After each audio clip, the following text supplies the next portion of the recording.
morning, everybody, and welcome to this session on supply chain risk and resilience. I'm going to be talking about supply chain resilience, and I'm going to try to share my screen with you. Here we go. In today's world, I think there's no need to explain to people anymore about supply chains. Everyone knows about supply chains and the risks posed about having an inadequate supply chain as you go forward under the COVID-19 situation. But supply chain risk and resilience have been with us for a long time. And we have different ways of compensating for the risk and making our supply chains resilient. And those are what I'm going to be talking about today. Feel free to post your questions, and I look forward to taking some questions at the end of this session. So risk and resilience. Let's start with some basic definitions. Risk, the possibility of something bad happening, and the stress is on the possibility. So most of the time, we hope that nothing bad will happen, but occasionally bad things happen and we try to protect for them. Resilience, on the other hand, is the capacity to recover quickly from difficulties. And therefore, it's important to build that resilience capability, even though you hope you might never have to use it. As always, if we go into the English language, Shakespeare has some quotes on everything, including risk and resilience. And interestingly, I picked these two. The tide and the affairs of men, taken at the flood, leads to fortune, omitted all the voyage of their life, is bound in shallows and in miseries. I think that encapsulates both faces of risk. Yeah, there's a risk of something bad happening, but sometimes if you don't take risks, you might miss out on the opportunities. The second quote from Richard II is about wise men never sit and wail their loss, but cheerily seek how to redress their harms. And that goes directly to our place on resilience. Where do we try to improve and how do we recover quickly? Given that, let's say that most supply chain leaders today are required to continue to deliver value under any conditions. You cannot go to your CEO and say, oops, this happened, therefore my supply chain doesn't work. We have to figure out how to get things going. And in that context, I will take a look at a couple of examples. Here are some of the issues that have been brought up in different industries. This is a survey dates back to August of this year. And what's been the impact on industries due to sourcing and limited materials, logistics impacts, and so on. And you can see that almost every industry has had a significant impact from the recent COVID-19 pandemic. Consumer electronics, about 42% of the supply chain leaders say they've been forced to raise prices. Healthcare, we all know, there's been a huge delay in PPE equipment and bringing things to where it's needed. Retail, significant lost revenue. Energy and industrial, profit margins have narrowed, less demand on energy, less demand on a lot of industrial products. And telecommunications, quality issues as huge demand spikes for people working at home and so on. So we see that a lot of these and have supply chains that have been impacted. And in most cases, the supply chains have reacted, some well and some not so well. Let's talk about a couple of examples so we put this into context. We all know Walmart, a huge company, probably the largest retail company in the world. And what has been their reaction to COVID-19? Interestingly, for such a large company with a huge number of physical assets, distribution centers, stores, they have actually responded very well. What has helped them? First, they already had a quick response supply replenishment process in place to deal with the supply hiccups that occur from their suppliers. And how they address them is very interesting. Now, I don't have a lot of time to go into detail, but you can look that up. The second is they were already trying to move into e-commerce and challenging Amazon, for example, but this helped them accelerate that move. and they used the technology that they had been putting in place and the technology they acquired from some other companies like Jet.com to actually start accelerating this e-commerce move. Then, as you see in the picture back there, they had these pickup centers. They've leveraged those for deliveries that people are worried about going into the store. Come in, they drop what you bought directly into the trunk of your car, and you drive off. In addition, right now, they're adding pop-up fulfillment centers to emphasize their e-commerce delivery to handle what they expect to be the Thanksgiving Christmas rush.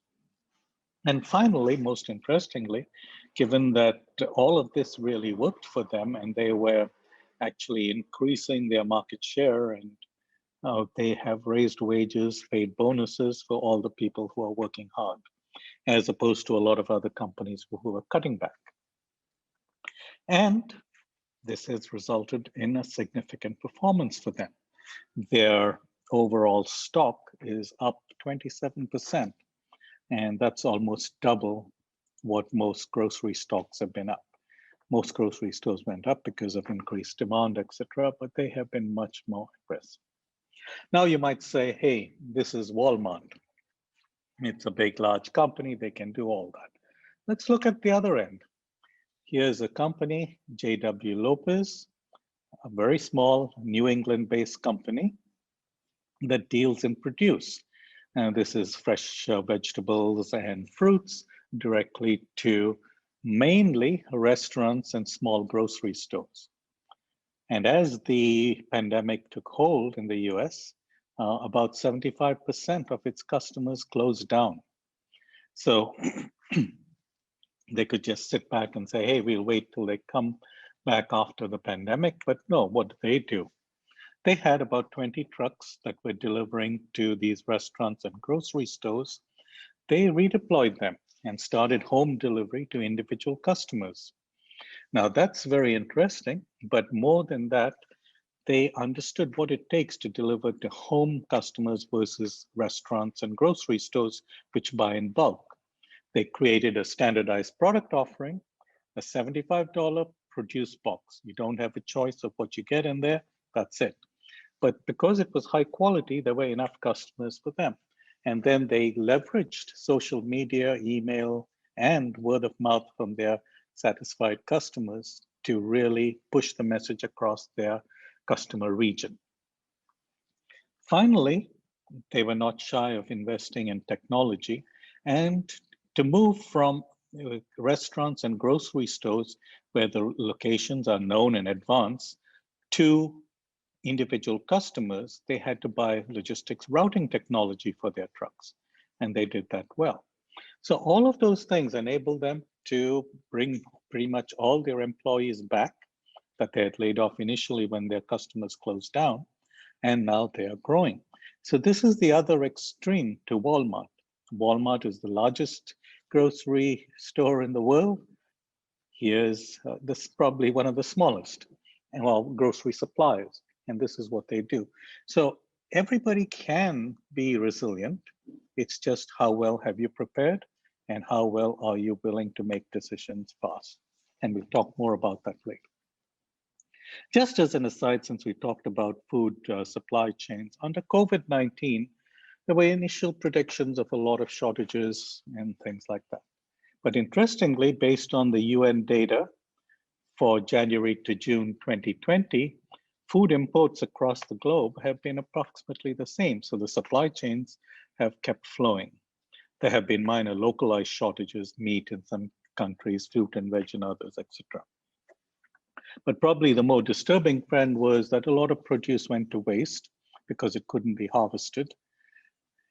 And there are hunger and potential famine conditions starting to appear, but those are due mainly to economic conditions. People not receiving salaries anymore, the war in Ethiopia that's breaking out, and political factors. You know, governments not responding fast enough, and really not due to supply chain failure. I like to think that supply chains have actually responded pretty well as a supply chain ex-practitioner myself. So Let's get back to our topic. So how do you go about building supply chain resiliency? Okay. The first step most people say is, okay, we can increase safety stock. That's one thing you can do. The second is, hey, we'll dual source and localize, bring our suppliers closer to home within the country, etc. And the third one is building agility, real agility, and what I call pivot capability. Pivot is a term that venture capitalists are very fond of. It means the ability of a firm to turn its space around, whether it's 20%, 40%, 90%, to take advantage of market conditions, supply capability, whatever it is. And we'll talk a little bit about that. Now, when we talk about building supply chain resiliency, the key word actually is build. You can't just go out there and buy supply chain resiliency all of a sudden. You need to build it over time, and you need to believe in it. And quite frankly, in a world of increasing volatility and disruptions, you're going to need resiliency at some time, not just because of the COVID-19 situation. So we've talked about some of these things. Let's take each of these and say, okay, increase safety stocks. Realistically, that's a short-term measure. You can't keep your safety stocks incredibly high for the potential that you might need them. Your inventory is going to run into obsolescence. You're going to need huge warehouses to store this stuff. The costs are going to go sky high. And as we all know, storing large inventories is not very compatible with just in time. And if there's one thing we've learned in the past 30, 40 years, is that companies working just in time have a significant competitive advantage against those who are not. There's also a significant increase in cost and complexity of the supply chain. If you're keeping inventory like this, you have got to be very organized. First in, first out, whatever method you're using, you can't keep storing things all over the place. And of course, inventory costs usually run at about 10 to 15% a year. So you're carrying that significant additional cost. Okay, so safety stocks may be a short-term measure, but don't think of it as a long-term solution. Talk about dual sourcing and localization. Can you dual source? Quite frankly, dual sourcing might be viable for some products and some material, but it might not be viable for all. For example, if the supplier has an outstanding patent or a technology that's not duplicable, so then you have to go with a single source. Second thing is there is a significant increased supply chain costs. With dual sourcing, if it's a significant manufactured product, there's a significant cost in dual tooling. Localization, significant cost because you might be working in a high manufacturing cost country, and localizing to that location might not be possible. You might be able to bring it closer, but not all the way from China maybe. And every time you dual source, let's say you've got 1,000 parts coming into your facility. If you dual source, literally now you have 2,000 SKUs and for every part that if you've dual sourced every part. And that significantly increases the complexity of your supply chain. Further, for supply chains that are like automotive supply chains, aircraft, any manufactured large product like refrigerators or TV, you have significant warranty and service issues. Which was the supplier that provided the part that went into that particular vehicle, fridge, etc., that now needs service? How are you going to measure that? So there's a lot of information that you need to keep track of and monitor. So it's a highly complex situation, again, significant increased cost. The final one we talk about today is agility and the pivot capability. This is really a long-term strategy. You're not going to build up agility today, but over the course of a couple of years, if you haven't started, you can start thinking about it. Agility is beneficial beyond supply chain resiliency. It's not just to support the supply chain. If your supply chain is agile, it can support new product introductions very quickly. It can leverage economies of scale, moving to a different economy, and so on. and it requires consistent focus. By the way, the picture at the back, yeah, it comes from a dog show. I love dogs, but that's not the point. The point is that dog is showing both agility and pivot capability in that moment. The agility comes from jumping over the hurdle there, and you can see his head is already turned 90 degrees and he's starting to move his body 90 degrees from the direction of motion. And that's what a pivot is all about. How do you change? Like J.W. Lopez, for example, they changed by moving from a customer base of restaurants and grocery stores to individuals. And that requires that pivot capability. So let's now talk a little bit. I've got about 15 minutes left, and I'm going to focus on one slide here. Some requirements for resilient supply chain agility.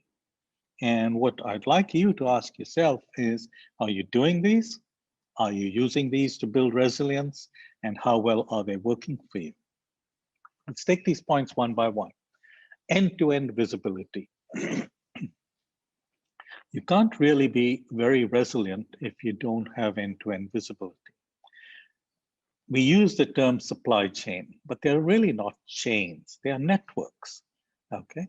Once you get to tier 2, tier 3 of your supply chain, that supplier there is not just supplying you, they're supplying other customers, and they might even be supplying you with multiple products through different tier 1s. So you need to understand that network and understand where are the weak links in the network. So for example, in the tsunami that hit Japan several years ago, all the automotive companies, and this was literally every automotive company in the world, realized that there was a single supplier for a component that went into making black metallic paint. And so as that factory was flooded and it could not produce for a couple of months, pretty much every automaker in the world had to stop making cars that were painted with black metallic paint.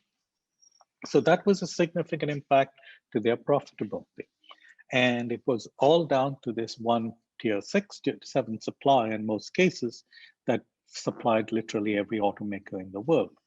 But very few of them knew of that. Of course, once they knew about it, they forced the supplier to have dual sourcing and all that good stuff.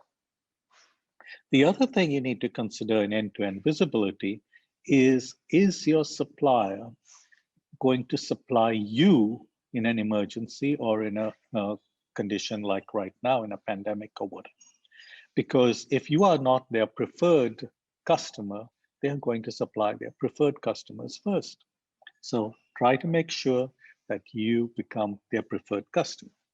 In logistics, do you have alternate logistics to meet all these different routes and networks that you're going to have? So that's one point. The second point is technology. You've got to have technology, and don't just say it's too expensive, I can't afford to buy it. Again, remember Walmart, they put into place all their pop-up stores, their big pickup, their e-commerce facility, they bought jet.com, they built the technology. But at the same time, even the small company, J.W. Lopez, was able to get the relevant technology for them. They bought e-commerce capability, and they bought the logistics routing and the inventory management. That was what they needed, okay? So it's important to understand what your business needs and how that technology can truly benefit you, and then implement it, use it, and pivot based on it. Otherwise, the technology just is wasted, okay? Often people will say, okay, we need to buy the whole package. No, as JP Lopez showed, you can buy segments of it that apply to you right now. Later on, maybe you can expand and get different aspects of the technology. So even small businesses can do it if they. The next point is planning. Often we say we have planning capability, but what we mean is that we really just do some forecasts. And planning has to be more than just forecasting. Of course, we have operations plans, operations forecasts, product forecasts, and so on. But in planning, what I'm talking about now is really that we start thinking of things like scenario planning. You have to start looking at what possible scenarios could happen. And this requires bringing together pretty much all your different functional areas to have some brainstorming, scenario building sessions, understand what these are, and then start planning how you would handle these different scenarios. They can identify both the major risks and major opportunities in your business. So it's something worth doing. Now, some companies, probably Royal Dutch Shell, Shell Oil Company, it's probably had been at the forefront for the past, I think since the 1970s, they've been doing scenario planning. But different companies can do it at different scales, but it needs to be done so you understand you're not just forecasting your demand. You need to understand how that demand could be impacted based on a lot of the factors. So for example, right now, if you're, say, Proton or Paraguay, you really need to be looking very carefully at what's the impact of electric vehicles? What's that going to do to your supply chain? What about autonomous vehicles? What's going to happen there? And then if you're in the UK, look, Boris Johnson has just said that by 2030, you can't sell any vehicle that's internal combustion engine based. So how is that going to change your supply chains? Significant impact. Need to understand those scenarios. Climate change, economic conditions, how do those play? Okay. Now, each of these topics that I'm talking about requires at least an hour to explain in detail, and at least a couple of days to really understand the nuts and bolts of how you go about doing this. So you need to understand that this is not something that you can take off and say, okay, I'm going to do it, but you need to understand a little bit more and then start implementing. The next point I'd like to make is if you're going to be resilient, you really need to start segmenting your suppliers. This also goes for your customers, but since this is supply chain, we're focused on suppliers. Segmentation and category management is key. And why do I say that? Because no company, unless you're, say, Google or Apple with billions of dollars in the bank, you're going to be able to treat all your suppliers alike. You need to understand who are your critical suppliers, who have technology and who have financial requirements that are critical to you, and make sure that you address them very differently from those that are not.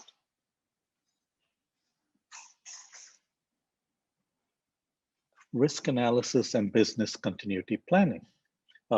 One of the questions you need to ask yourself is, have you performed a thorough risk analysis and business continuity planning exercise for your company lately? Have you even thought about having a business continuity plan that addresses some of the scenarios that might have been raised in your planning sessions? Now, if you're a large company, you would probably have in place already a crisis monitoring center. In that crisis monitoring center, are you just monitoring things that are relevant to your business, your products, but are you also including things that are relevant to your supply chain and to your suppliers? That's core. You need to start thinking about including those into your business planning context. Okay, so the next one I talk about is advanced procurement. I call it advanced, but it's a catch-all phrase for a lot of different things. One is, are you making your critical buys from a single supplier? Then we need to think about what are my alternatives in that case. But also importantly, sometimes if you cannot move the supplier, it's important to start thinking about, do I need to build partnership capability? Do I need to take a stake in that company? So thinking beyond just the pure supply chain and procurement aspects to more the business aspects of how do we work with individual suppliers. Advanced procurement also looks significantly at innovation. How do we share innovations across our supply base? And if you're going to be resilient in the face of changing products, in the face of changing technologies, you've got to start depending on your suppliers. You cannot do everything yourself. So you're going to ask some of your suppliers to bring these technologies and innovations to you. And that has to be dealt with in your procurement. Your procurement can't be just a pure purchasing activity in the future if you're going to be resilient. And finally, decision-making clock speed. Probably one of the most important requirements for being resilient. When we start looking at some of the companies that have succeeded in the past few months, they have made their decisions faster.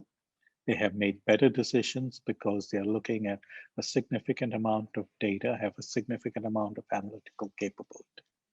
And they have pushed decisions down in the hierarchy.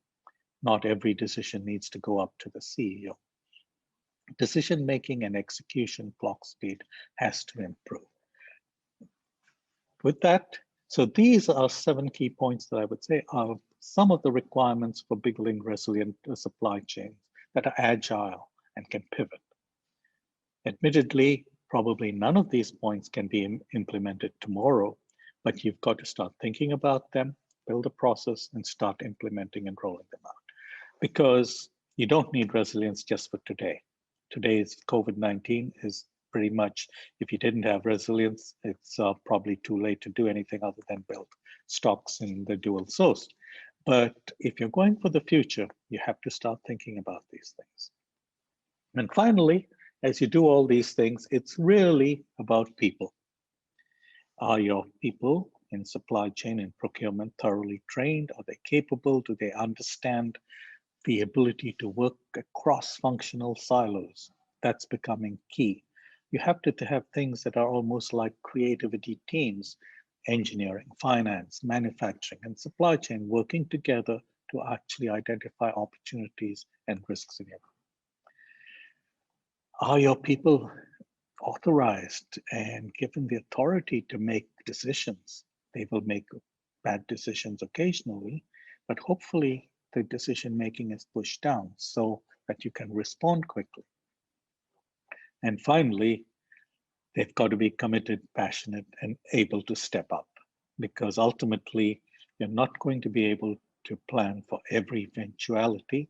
You've got to make some decisions on the spur of the moment. And best of all, if you've got great people, that becomes very easy to do. And with that, I'm going to stop. I think I've pretty much run out of my time. But before that, if you're really interested in resilience, and at MIT, we've been covering this for years. Professor Yossi Sheffi has written a couple of books on resiliency, and his most recent book, Abnormal, takes the focus of that into the COVID-19 framework. So you can use those as references if you like. And now I'd like to open it up to questions, and I'm going to stop sharing my screen here. So any questions? Let me go back and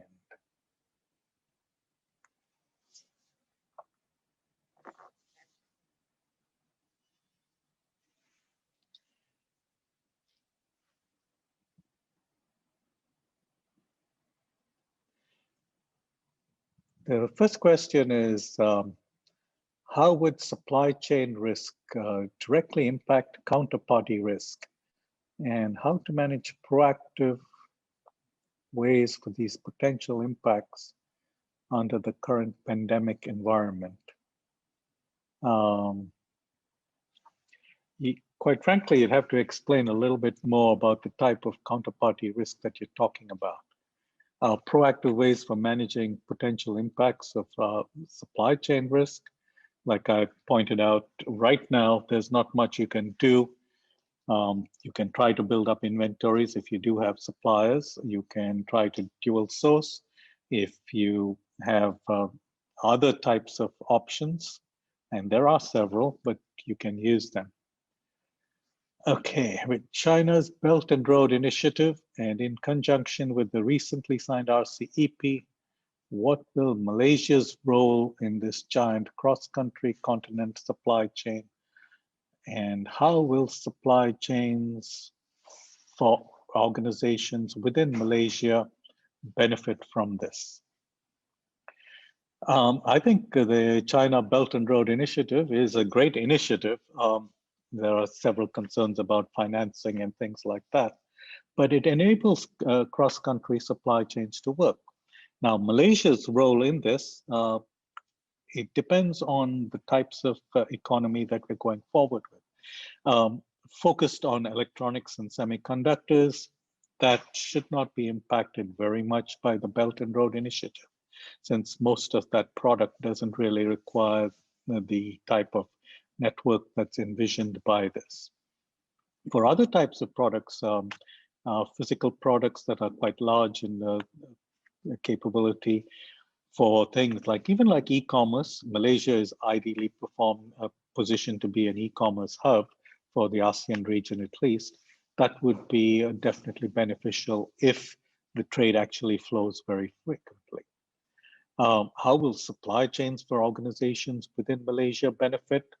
Hopefully it reduces things in terms of bureaucracy, speeds up supply chains, and if Malaysia can actively position itself as a provider of technology services, because Malaysia is not really in the direct high volume line of trade, as it were, but if they can provide technology services, I think there's a great opportunity there for Malaysian supply chains.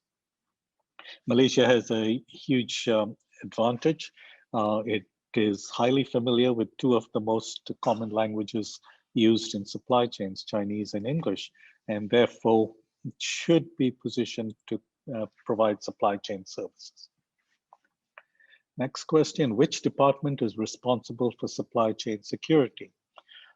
This depends on whether you're a very large company or a small company. If you're a very large company and you actually have a security organization, most often a customs trade organization that's dealing with customs, jointly with supply chain, they would manage supply chain security. For example, when I was at General Motors, I was director of supply chain security. I could handle the supply chain side, but I also worked very closely with my customs partners who were dealing mainly with the US Customs and international customs organizations. And so it depends. If you're a smaller company, definitely it would fall into the realm of the supply chain leadership. They would be responsible for it because ultimately, as the supply chain leader, you are held responsible for all shipments in your supply chain. Some other questions that are coming up. Would it be more viable to vertically integrate your supply chain or simply localize to develop resiliency during this pandemic period? Vertical integration is possible, but unless you're willing to invest pretty heavily, and your supply chain is pretty complex, it's going to be quite difficult. Some companies are in fact vertically integrating. Take probably one of the largest companies around now, Amazon. Amazon is a pure supply chain company. Well, supply chain and cloud services. But on the supply chain side, they are doing some vertical integration. They have even bought a fleet of aircraft, I think close to 20 Boeing 767 planes, and now they're probably going to buy some more since planes are becoming real cheap, the used planes, to take away, to actually do more of their shipping business and not depend so heavily on companies like UPS, FedEx, and so on. So you can do that. Smaller companies, it's not going to be that easy to vertically integrate unless you have a very simple product, because you simply will not have the capability to find the capital needed to vertically integrate. Localize to develop resiliency. I'm not a great fan of localization. You can do it for some things. For most things, it flies fully in the face of economic competitiveness and the theory of competitive disadvantages in economics. So, because in most cases, like let's say you want to make batteries, there are only two sources of lithium in the world. There's China and Chile and so on. There's no lithium in Malaysia. So you're not going to be able to make it. So it's easy to say localization for certain things. Even our food supply chains, we talked about that. Localizing food supply chain. Yeah, it's nice in concept, but people across the world have gotten so used to finding strawberries and blueberries and all these exotic fruits throughout the year If you don't source from different parts of the world, you're not going to get that. If you're living in Norway and you say, I'm going to localize in food supply, good luck for in the 6 months in the year, you'll be eating frozen potatoes and apples. But that's so there's a huge issue with localization. You can do some of it, yeah. If you can do it, that's nice. But can you do it economically? And is it physically viable? Okay. Amidst COVID-19, many companies are shifting to digital platforms for merchandising, marketing, in order to build resilience. Logistics and transportation remain to be friction. Here again, we need to be a little bit careful. Logistics and transportation are not friction in a lot of the developed world. Here in Malaysia, there's a little bit of resistance to digitalization or whatever you want to call it, but it's going to come. And how can this friction be further assisted? Very clearly, you can show the impact not just of digitalization, but even just the application of data and analytics. I run the Malaysia Institute for Supply Chain Innovation. One of our students, together with a faculty member, worked with a local company that makes batteries. And they were able to take the data for the company, look at the logistics data, analyze it, develop optimization methods, and saved significant amounts of cost out of that system.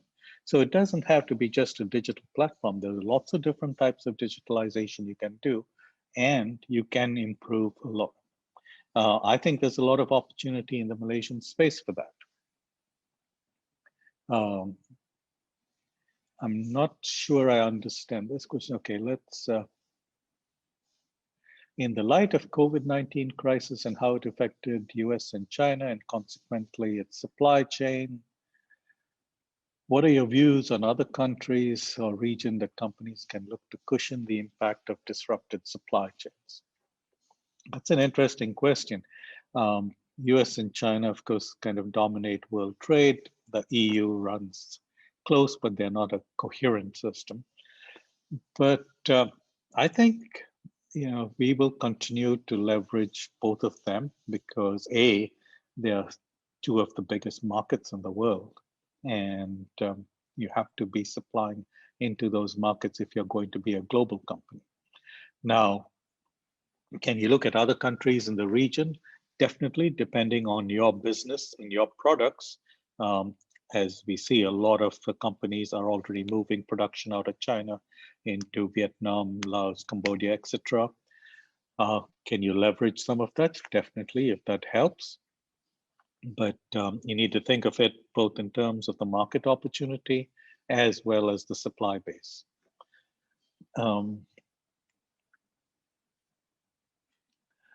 How do we level up our manufacturing industry from simple manufacturing to high-tech producers to advance this nation? I can't talk about manufacturing in general. I'm not a manufacturing expert. I've worked in manufacturing companies. I think, though, from a supply chain perspective, there are two aspects that Malaysia can benefit. One is it increases the capability of its own supply chains, internal supply chains, makes them more efficient, improves their capabilities. For example, I go to the grocery store, I look at the inventories and how they manage inventories, and I think if we put a couple of students together and a couple of our good faculty members, we could easily have an inventory management project that would save grocery stores a significant amount of inventory. So there are things like that that can be done. But I believe that Malaysia definitely could be a hub for the technology that drives supply chains. And I think there's a capability. We have trained people. We're getting more and more highly educated people. And like I said before, we have people who understand both and are fluent in both languages of English and Chinese. And therefore, we could build a technology for supply chains that would be used in some of the largest supply chains in the world. And to some extent, when we see companies like BASF, Nestle, Schlumberger, the oil and gas company, all relocating their back offices into Malaysia, it's a recognition that Malaysia has the talent to support these supply chain and procurement back offices. They have the capabilities. And now the question is, can we take it up to the next level? Can we train these same people into the high tech, to build high tech solutions to supply chain issues? And to me, that's the exciting opportunity space that's here in Malaysia with regard to technology and supply chain, not just for the Malaysian economy, but for the ASEAN economy and for the global economy.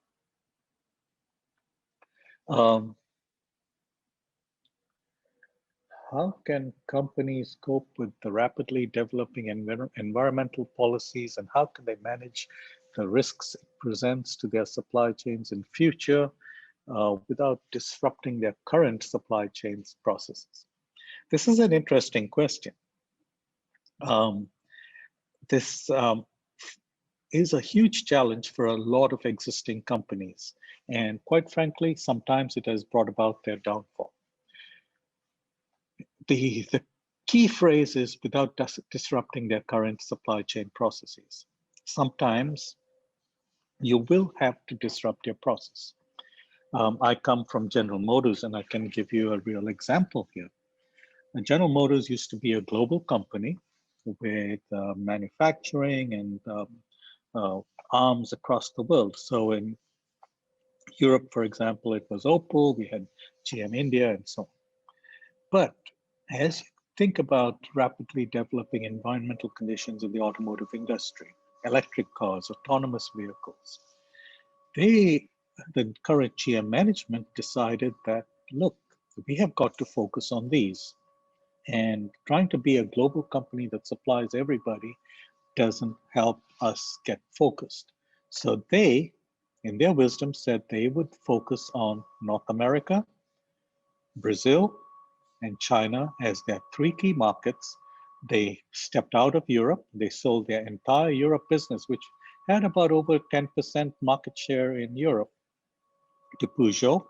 They disbanded GM India and so on. So sometimes you have to disrupt your current business. If working with current environmental policies, you have to manage the risks. Let's take shipping. Current environmental policy says you will go to lower sulfur content. And to their credit, most shipping companies have managed to switch from that thick, heavy bunker fuel to lower sulfur fuels. It involved some cost, yes, but they managed to keep doing that. They transferred it. But it's also about taking opportunities, talking about shipping companies. Back about, I think it was a dozen years ago, there was an economic crisis in 2008. And as a result, the demand for shipping containers dropped rapidly. Now, you could say, how do I manage without disrupting my current process? And Maersk came up with the solution of slow steaming. That means they slowed all their ships down, so they used less fuel, became cheaper to operate, and were still able to deliver and kept more operations going. So that was without disrupting their current business. They were able to compensate for what was going on. Should the automation of supply chain processes be viewed more as a disruptor, potential risk, or viewed as innovation? And firms that do not innovate accordingly run the risks of falling behind. Automation of supply chains, I would say, definitely falls in the category of more of a falling behind risk than a disruption. Automation can be disruptive if you're going to change things.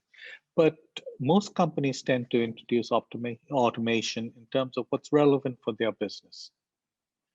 So for example, if you are running, say, Westports, and currently today you are using manual trucks to take the containers from the ships to the storage yard, you might really think of automating that with using autonomous vehicles. The technology is in high risk, being developed and implemented in several ports across the world, and can significantly improve safety as well as reduce the likelihood of errors in the system. So that's something that you might say, hey, if I don't, I'm going to fall behind and therefore I need to do it. On the other hand, if you say, look, I'm going to convert, I'm a local trucking company and I'm going to convert all my fleet to electric vehicles. The challenge might be, do I have adequate storage and so on?